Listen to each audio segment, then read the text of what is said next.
Leslie!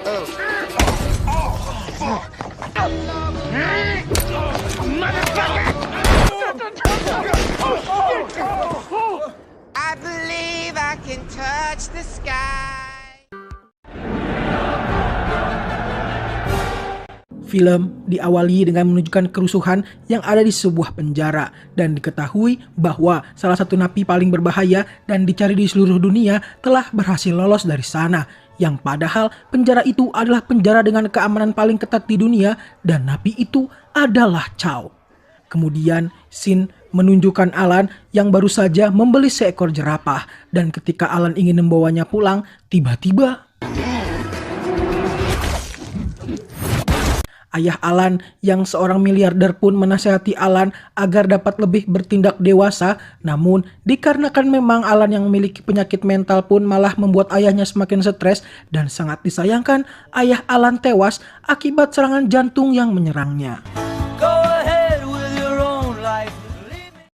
Singkat cerita, upacara pemakaman digelar. Alan tanpa merasa salah sedikit pun malah bernyanyi di upacara tersebut.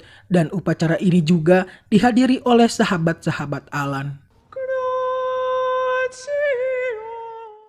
Beberapa hari setelahnya, adik Alan atau istri Doug mengumpulkan sahabat Alan untuk merencanakan sesuatu hal kepada Alan. Dan hal itu adalah Alan akan dibawa ke suatu tempat untuk merehabilitasi dirinya agar supaya Alan dapat bertindak layaknya manusia normal pada umumnya.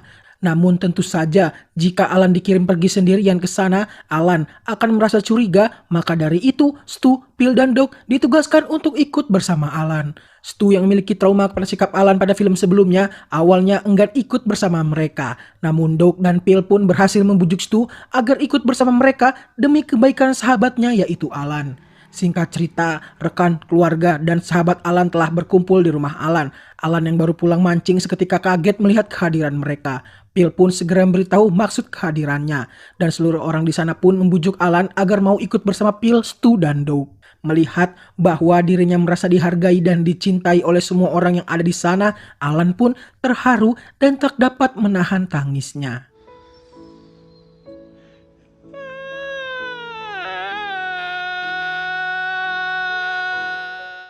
Singkat cerita, Alan, Phil, Stu, dan Doug berangkat pergi ke Arizona untuk merehab Alan. Namun tiba-tiba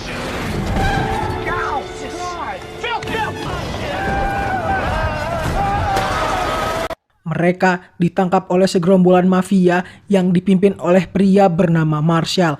Dan ternyata mereka ditangkap dikarenakan oleh kejadian yang menimpa mereka 4 tahun silam, tepatnya pada film Hangover pertama, ketika Alan membeli obat dari salah satu anak buah Marshall yang salah memberikan obat kepada Alan.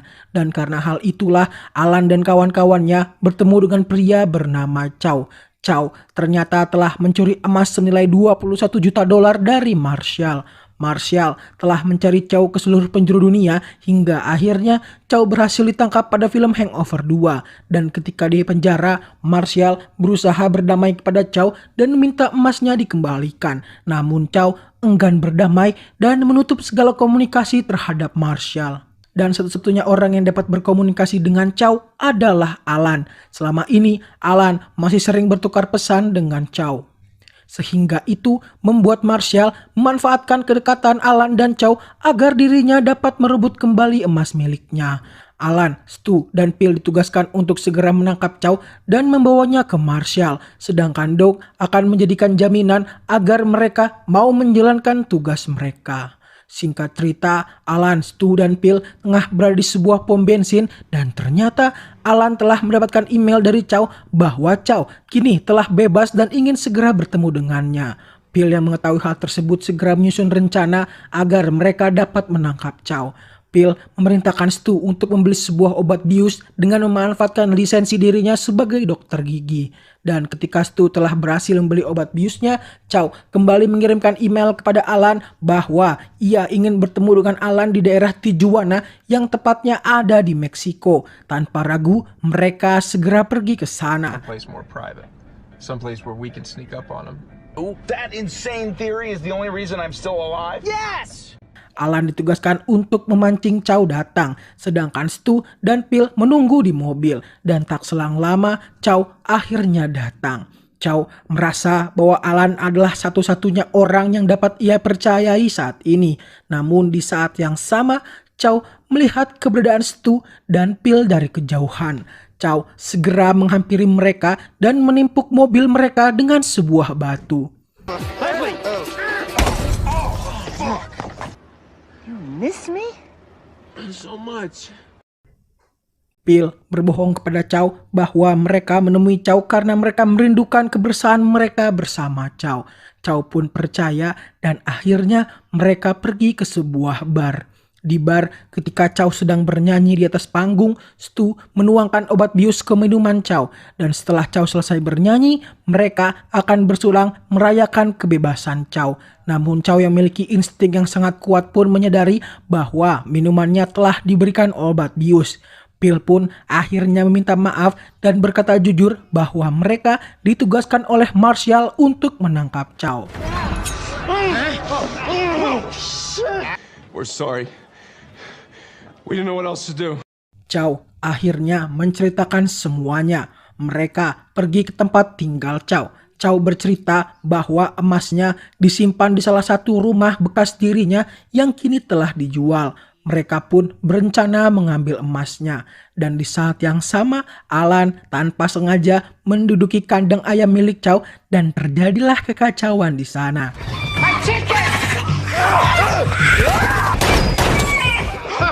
Fucking bullseye. Singkat cerita, mereka telah sampai di rumah tempat Chow menyimpan emasnya. Meskipun saat ini rumahnya tengah kosong, namun rumah itu dilengkapi dengan keamanan yang sangat ketat dan terdapat seekor anjing penjaga. Karena Chow telah tahu seluk-beluk rumah itu, mereka berhasil masuk ke dalamnya. Kick me, motherfucker. Check it out. Oh my god! Point to the wire you want me to cut. The square one right here. 1, 2. Wait. Singkat cerita, mereka telah berhasil menemukan emasnya.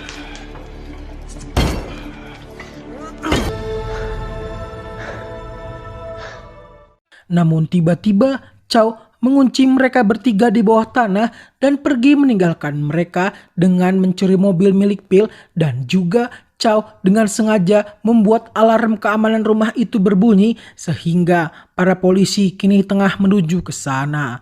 Singkat cerita, Phil, Alan, dan Stu sedang diinterogasi di kantor polisi. Mereka akan dijatuhkan hukuman karena dicurigai melakukan tindakan pencurian. Akan tetapi, tiba-tiba tuntutan mereka dicabut setelah sang pemilik rumah melepas mereka dengan sukarela. Mereka bertiga pun dijemput dengan sebuah mobil Mercy tanpa tahu mau dibawa kemana. Dan ternyata mereka kembali dibawa ke rumah yang baru saja mereka curi. Dan ternyata rumah itu adalah milik Marshall. Chow telah menipu mereka dan emas yang ada di rumah tersebut adalah sebagian milik Marshall, sehingga kini Chow memiliki seluruh emas milik Marshall.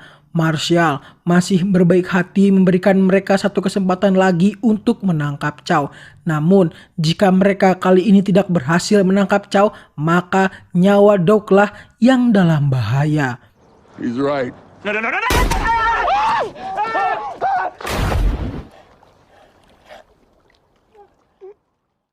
Marshall juga memberikan mobil limosin miliknya kepada mereka untuk menangkap Chow.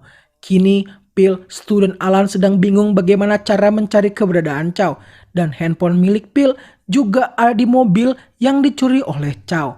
Dan hal itu memberikan mereka ide untuk melacak keberadaan handphone Phil sehingga mereka dapat mengetahui keberadaan Chow. Dan betapa terkejutnya mereka ketika mengetahui bahwa handphone milik Phil kini berada di Las Vegas, di mana dari kota inilah semua masalah dimulai. Stu tak ingin pergi ke sana, namun entah angin dari mana seketika Alan berubah menjadi dewasa dan berhasil membujuk Stu. You don't get it, Stu. You just don't get it. I don't enjoy talking to you that way. You think on it. I'll be in the limo. Singkat cerita, mereka telah sampai di Las Vegas, kota yang penuh dengan memori bagi Stu, Phil, dan Alan. Mereka berhasil menemukan mobil dan HP Phil.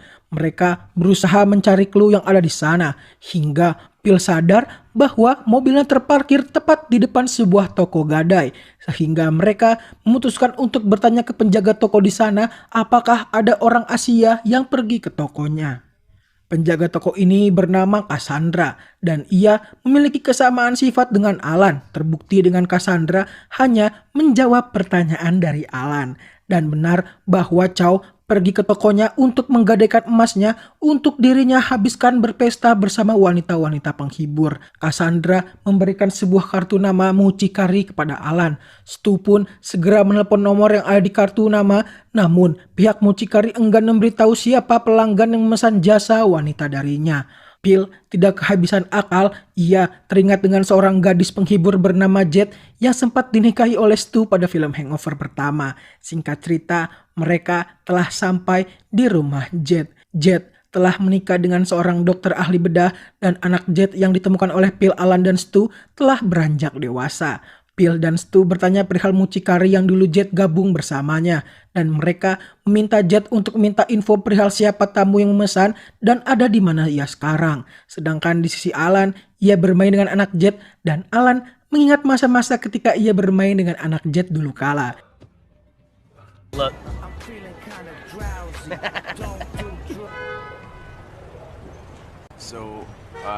Di sisi Jet, ia akhirnya menemukan posisi Chow. Dan kini Chow berada di hotel yang sama pada saat Stu, Alan, Phil, dan Doc menginap pertama kali di kota Las Vegas.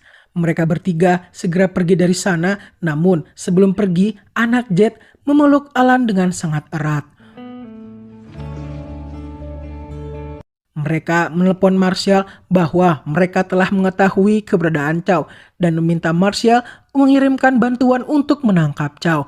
Namun Marshall enggan melakukannya dan malah meminta kepada mereka untuk membawa Chow besok tepat jam 6 pagi. Jika tidak, maka Doc akan tewas. Singkat cerita, mereka bertiga telah sampai di hotel. Phil menemukan cara untuk dapat masuk ke kamar hotel, yaitu dengan ia dan Alan akan naik ke atap dan turun menggunakan kain yang diikat ke bawah agar ia dapat masuk ke kamar Chow, sedangkan Stu menunggu di bawah dengan mobilnya. We're gonna climb down. Oh, fuck me! Oh! Phil berhasil turun dan mendarat tepat di balkon kamar Chow. Sedangkan Alan, ia harus tersangkut dan hampir terjatuh. Beruntung, Phil berhasil menyelamatkannya. Phil dan Alan yang telah siap dengan obat biusnya masuk ke kamar hotel dan mencari keberadaan Chow. Namun Chow berhasil mengetahui keberadaan mereka. Hingga Chow akhirnya berhasil lolos dengan cara melompat dari balkon dan ia menggunakan sebuah parasut untuk mendarat.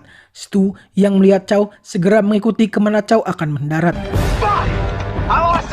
Don't tell me that! I believe I can touch the sky. Dan akhirnya Chow mendarat tepat di atas mobil Stu dan mereka berdua menabrak sebuah hotel. Chow yang tak berdaya berhasil diamankan oleh Stu. Stu menjemput Alan dan Phil. Mereka segera pergi ke tempat yang telah ditentukan oleh Marshall. Tak selang lama, Marshall pun datang dengan membawa Doc bersamanya. Emas miliknya juga telah berhasil dikumpulkan. Dan tanpa basa-basi, ia segera menembak bagasi mobil yang berisikan Chow. Namun ketika bagasi mobilnya dibuka, betapa terkejutnya mereka ketika mengetahui bahwa Chow tidak ada di sana. Dan tiba-tiba ternyata sebelum Marshall tiba, Alan membuka kunci yang menghubungkan antara bangku belakang dan bagasi sehingga itu membuat Chow dapat keluar dari bagasi. Dan Alan juga memberikan pistol kepada Chow. Chow ingin membunuh Stu dan Phil, namun Alan berhasil menghentikannya karena Chow telah menganggap Alan adalah temannya. Dan ketika mereka ingin pergi, Alan berpamitan kepada Chow bahwa mereka mungkin tidak dapat bertemu lagi karena Alan merasa bahwa jika dirinya dan Chow bertemu hanya akan menimbulkan masalah bagi teman-temannya. Singkat cerita, mereka kembali ke mobil milik Phil. Alan memutuskan tetap tinggal di Las Vegas untuk menemui Cassandra untuk menyatakan cintanya. 6 bulan kemudian, Alan memutuskan untuk menikahi Cassandra. Film pun ditutup dengan Stu, Alan, dan Phil lagi-lagi terbangun dengan keadaan yang sangat kacau. Dan kali ini ada Cassandra yang ikut bersama mereka. Dan ternyata Alan dan Chow masih menjalin hubungan hingga saat ini. Film pun selesai.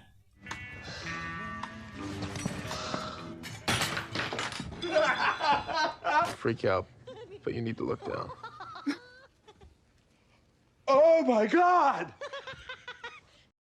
Selesai sudah seri film Hangover.